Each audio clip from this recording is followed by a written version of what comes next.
Hoover Institution at Stanford. Professor, thanks so much for coming on. So how would you sum up the state of our union? The gentleman from Louisiana.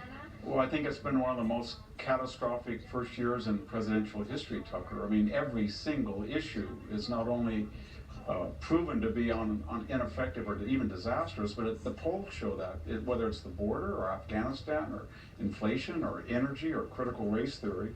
And so he's in a dilemma because these are starting to have not only effects of systematic shortages and existential crisis here at home, but they have national security consequences. So when we look at Ukraine, he's in a dilemma.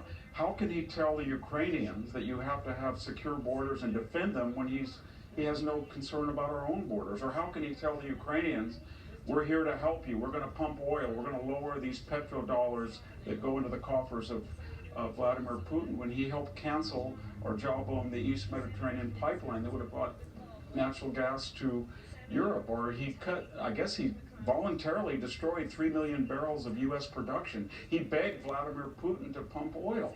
So how can you do that? How can you say the U.S. military deters Russia? It always has. When we're suffering from the Afghan disaster and humiliation and the woke military and its fixations on white rage and climate change. How can you organize the world to have a financial, very risky boycott and necessary boycott of Russia when we're printing $2 or $3 trillion a day, and he wants to print more, and we're in $30 trillion of debt? So in a perfect real world, he'd do something, Tucker, like, I guess, the German chancellor or the Swedes or the Finns, and he'd kind of have a mea culpa, and he'd come out and say, look, we've got to pump gas and oil. We can't buy oil from Putin. We've got to defend our borders. We've got to have an effective military. But I don't think he can do that. So I think it's going to be incrementalism. It's going to be this strategic petroleum reserve, suspend the gas tax, the bogeyman of, I don't know, he's going to blame people or he's going to say things are all right, but he's not going to address what has to be done because he's a hostage of the far left base, and he's just incapable. And when the Europeans show more courage to deviate from their own base than he does, we're in real trouble. Shouldn't he include an apology tonight to the country? I would say I made a terrible error. I'm sorry you're paying record prices to commute. You can't heat your homes, and I cut 3 million barrels almost of oil production, and I cut federal leases. I canceled Anwar, I canceled Keystone, and I was wrong.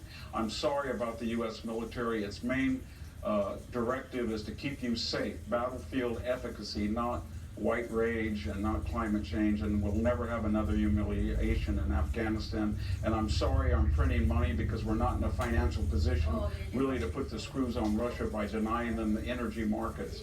And I'm really, really sorry that I let the border open because that eroded the credibility I have on borders and the need for every country to have secure borders. And so we all are deploying what Vladimir Putin. I would also apologize this fact. We knew he was on the border in November.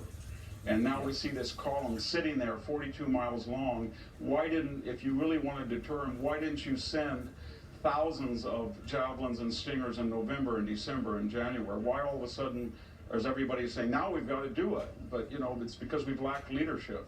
And it doesn't do any good, as I said earlier, to call Putin a killer or a bully unless you take measures to stop him. It's much better to be quiet and carry a big stick than to be loud and obnoxious with a twig.